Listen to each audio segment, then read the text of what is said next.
Assalamualaikum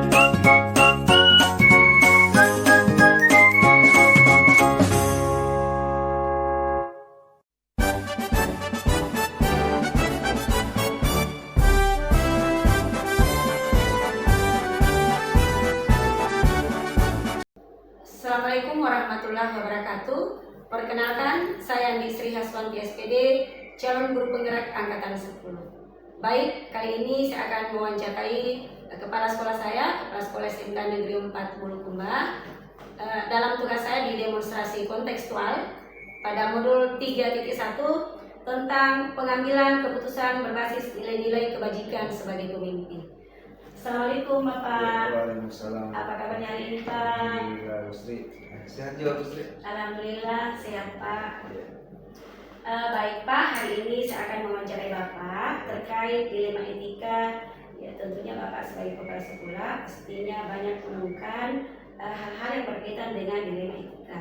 Ya, baik pada saat pengambilan keputusan atau mungkin pada saat kegiatan ini berlangsung Pak. Ya, jadi ada beberapa pertanyaan yang ingin saya ajukan kepada Bapak. Yang pertama Pak, selama ini bagaimana dapat mengidentifikasi kasus-kasus yang merupakan dilema etika atau rujukan moral? Baik, Musri, sebelumnya saya menyampaikan selamat sudah sampai sejauh ini Bu di program pendidikan guru penggerak angkatan 10 ini. Mudah-mudahan semua modul ya, program kegiatan yang bisa diselesaikan. Baik, untuk jadi saya baru setelah 1 tahun ini Bu Serta, saya bulan ini tanggal 23. Tentu selama saya setahun ini mempelajari lingkungan sekolah, ya, di mana saya berinteraksi dengan di lingkup teman-teman kepala sekolah di kabupaten dan di dinas pendidikan. Terkhusus untuk di sekolah kita ini, selama saya diberikan amanah, tentu untuk mengidentifikasi kasus-kasus yang merupakan dilema etika. Dilema etika itu ya, jadi sebagaimana kita tahu bahwa bagaimana sebuah kasus atau kejadian itu menurut kita itu sama-sama benar ya, jadi benar dengan versus benar ya. Jadi satu sisi teman yang satu misalnya sebenarnya benar juga melawan seseorang yang juga benar ya. Jadi bagaimana kita mengidentifikasi. Kemudian yang kedua, identifikasi apakah kasusnya itu benar lawan salah. Itu yang disebut dengan rujukan moral. Jadi seperti itu secara saya mengidentifikasi. Oh iya, baik Pak. Jadi bagaimana Bapak menjalankan pengambilan keputusan di sekolah Bapak, terutama untuk kasus-kasus di mana ya ada dua kepentingan yang sama-sama benar atau sama-sama mengandung nilai kebajikan? Oh iya ya. Untuk pengambilan keputusan di mana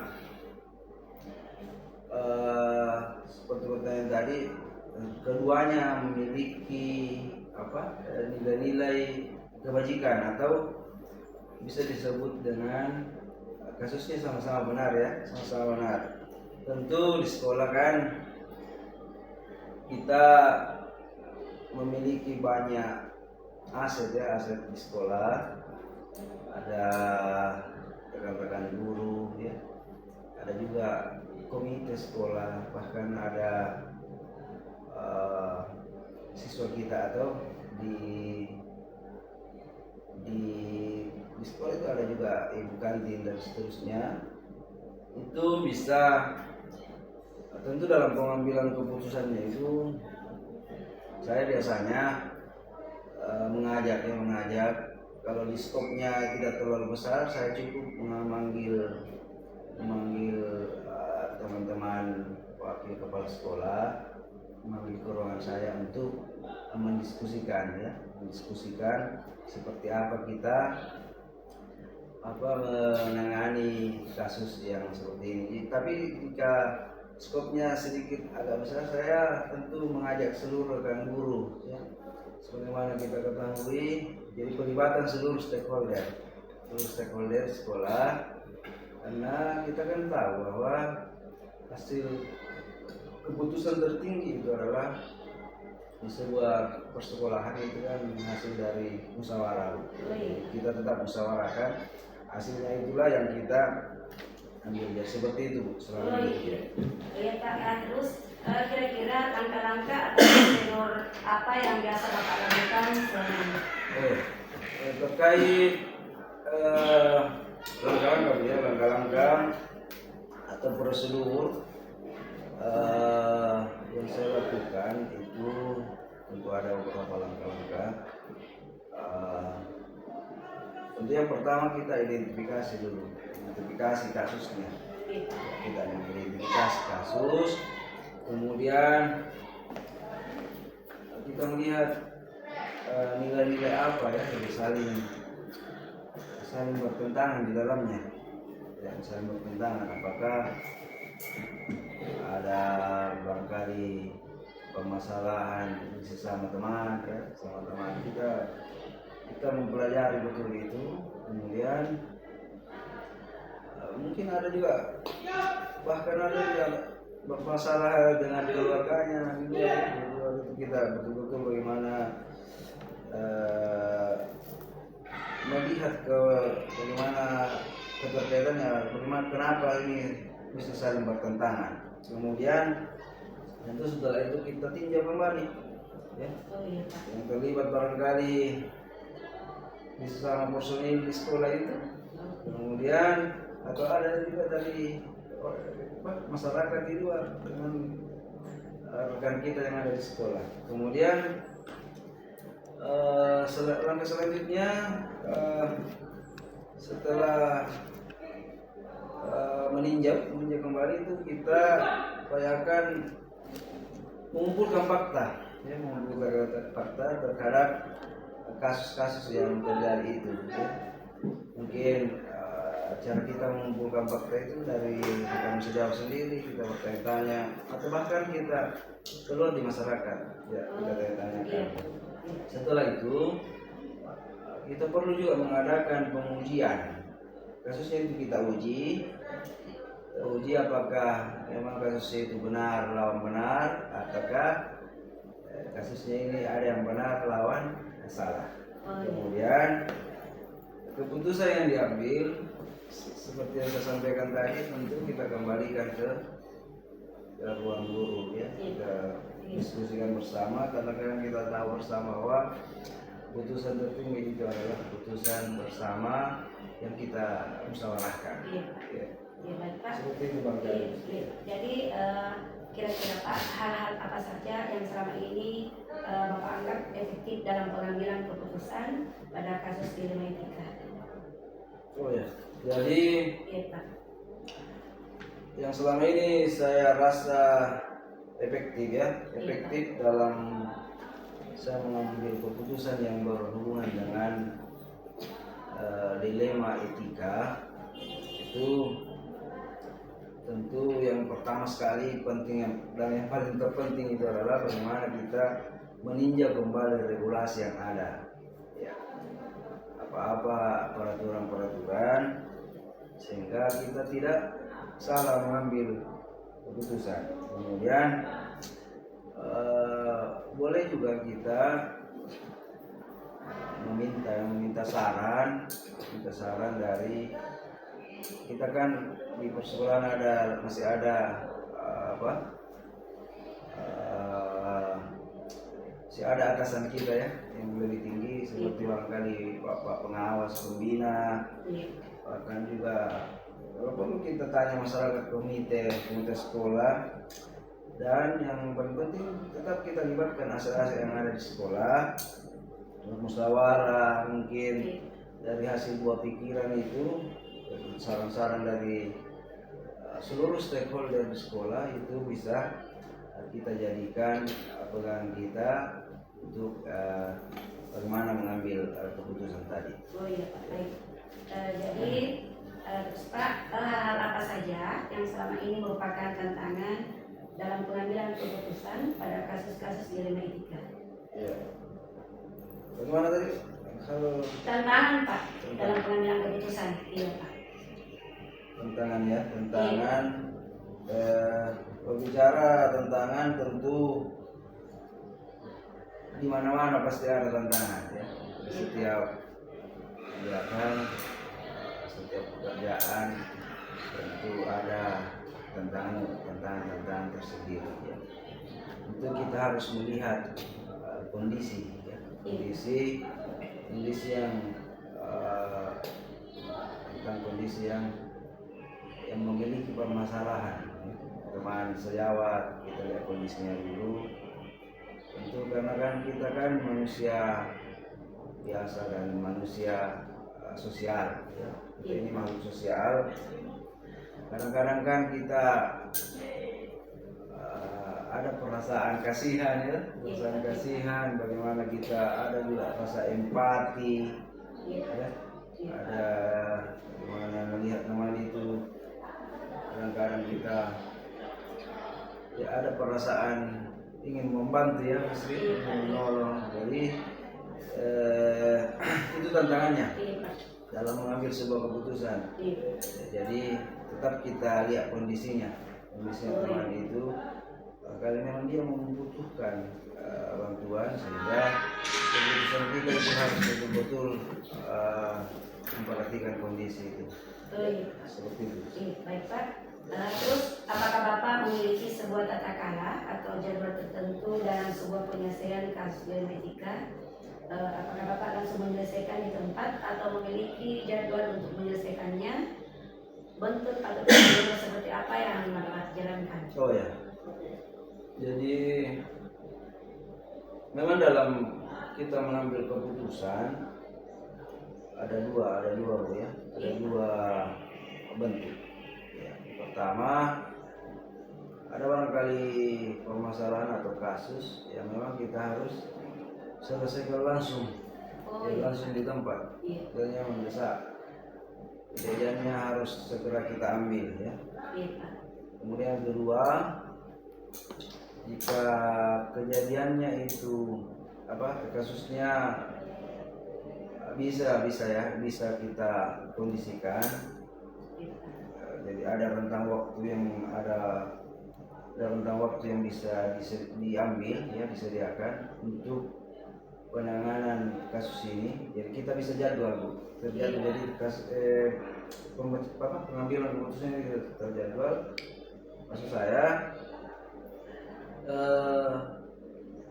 karena misalnya ini bisa kita ada rentang waktu, kita bisa musyawarahkan kembali dengan seluruh stakeholder yang ada di sekolah. Kita menempatkan aset sekolah sehingga betul-betul apa yang kita putuskan ini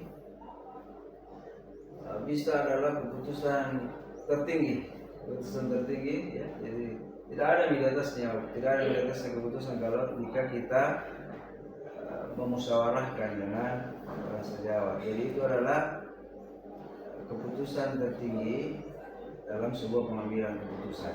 Ya, seperti itu.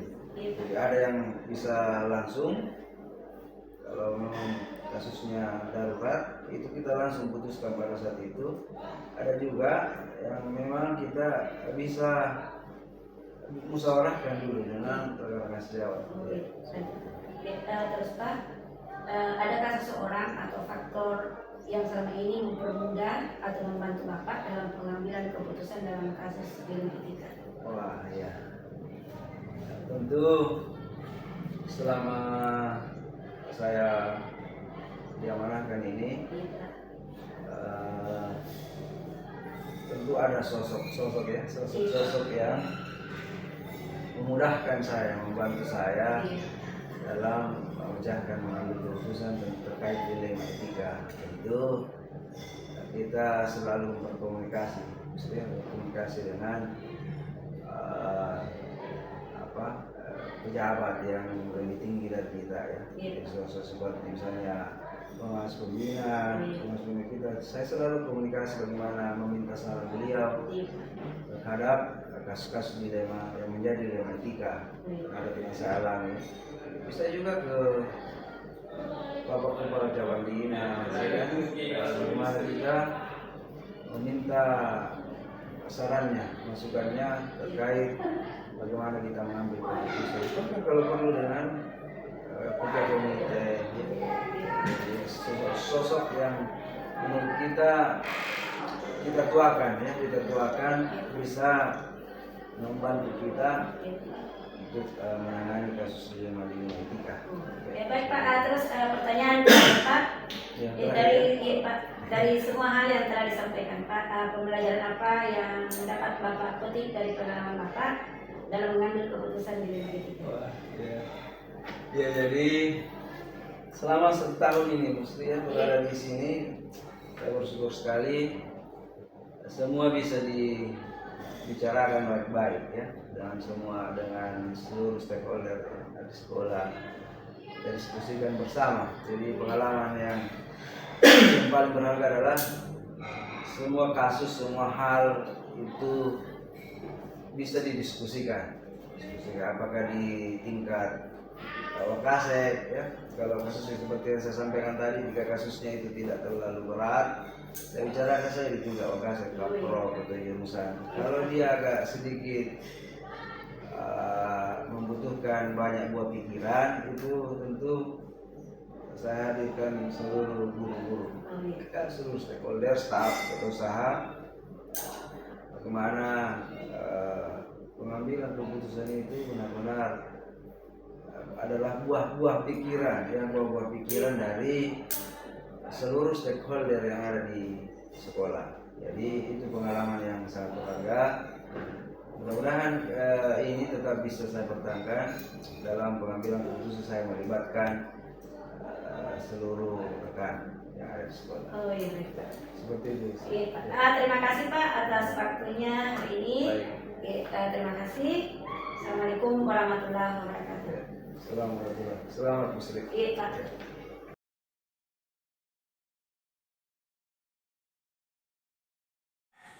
Assalamualaikum Pak, bagaimana kabarnya hari ini? Waalaikumsalam, alhamdulillah baik-baik. Baik Pak, hari ini saya akan mewawancarai Bapak mengenai tugas saya Pak di Guru Penggerak di Modul 3.1, pengambilan keputusan berbasis nilai-nilai kebajikan sebagai pemimpin. Baik Bapak selaku kepala sekolah, pasti dilema ya Pak dalam mengambil sebuah keputusan. Nah, sekarang ada beberapa pertanyaan yang saya akan ajukan kepada Bapak. Baik Pak, jadi pertanyaan pertama Pak, bagaimana Bapak dapat mengidentifikasi kasus-kasus yang merupakan dilema etika atau rujukan moral? Mungkin kita sama-sama tahu bahwa dalam sebuah satuan pendidikan itu kadang ditemukan beberapa kasus, baik itu kasus yang keduanya benar tapi bertentangan dengan nilai kebajikan, ataukah kasus yang salah satunya benar dan satunya salah. Nah, sebagai seorang pemimpin, kedua kasus tersebut harus dapat diidentifikasi kebenarannya dan bagaimana kecermatan sebagai pemimpin di satuan pendidikan ini untuk mengambil sebuah keputusan untuk kita tindak lanjuti.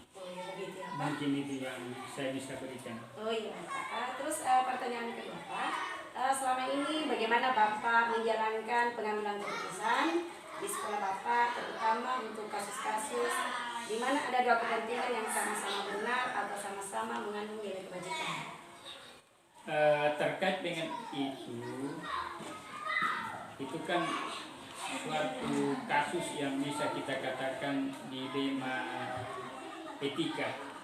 Saya dalam hal ini tentu akan mempertimbangkan hal yang sama-sama benar. Apakah hal tersebut berbenturan dengan kepentingan orang per orang atau banyak orang yang mengandung nilai kebajikan berupa kebenaran dan kesetiaan. tentu melibatkan atau harus bertindak ada yang namanya rasa keadilan dalam mengambil sebuah keputusan. Oh iya. Nah itu yang saya bisa berikan terkait dengan hal ini. Oh iya. Terus pertanyaan selanjutnya Pak, kira-kira langkah-langkah atau prosedur seperti apa yang bisa Bapak lakukan selama ini? Atau yang biasa Bapak lakukan selama ini?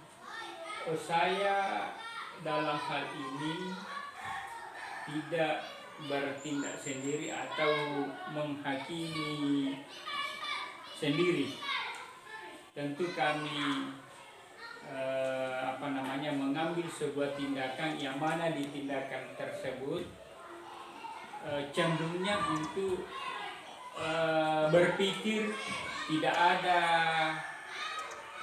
hal yang muncul untuk merugikan salah satu pihak. Nah, seperti di satuan pendidikan ini, kalau ada hal-hal yang saya rasa untuk dimusyawarahkan, pasti saya adakan musyawarah. Bicarakan bersama dengan teman sejawat, apakah itu guru di sekolah ini atau tenaga kependidikan yang ada di satuan pendidikan ini. Begitu ya Pak, secara musyawarah mufakat ya Pak? Musyawarah mufakat. Oh iya baik Pak. Terus Pak, hal-hal apa saja yang selama ini Bapak anggap efektif dalam pengambilan keputusan pada kasus-kasus dilema etika? Saya pasti berpikirnya itu hal yang menjadi pokok. Kemudian secara objektif dan bertindaknya itu memikirkan untuk lebih efektifnya untuk keberlanjutan dari satuan pendidikan ini. Terus Pak, tantangan Pak, hal-hal apa saja yang selama ini merupakan tantangan dalam pengambilan keputusan pada kasus dilema etika? Saya mengakui bahwa pasti dalam sebuah keputusan itu ada saja pihak yang tidak puas dengan keputusan yang kita ambil. Tapi pada prinsipnya kalau musyawarah atau